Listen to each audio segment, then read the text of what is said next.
In the wake of Hurricane Hilary, a story of resilience emerges from Phoenix Rising Recovery Center.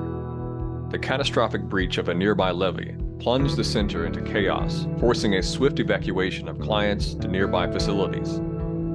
The staff and alumni of the center rose to the occasion, embodying the very principles taught in the recovery program.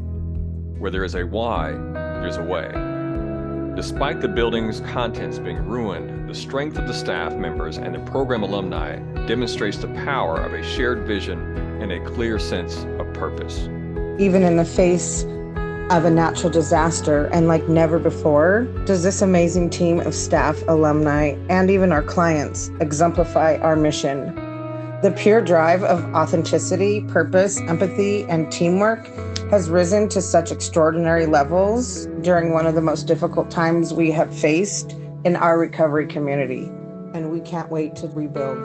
The strength these clients developed in overcoming the storms in their own lives gave them the tools to immediately jump into action and not get intimidated by the chaos around them. Together, we will rebuild and continue providing essential services to those in need.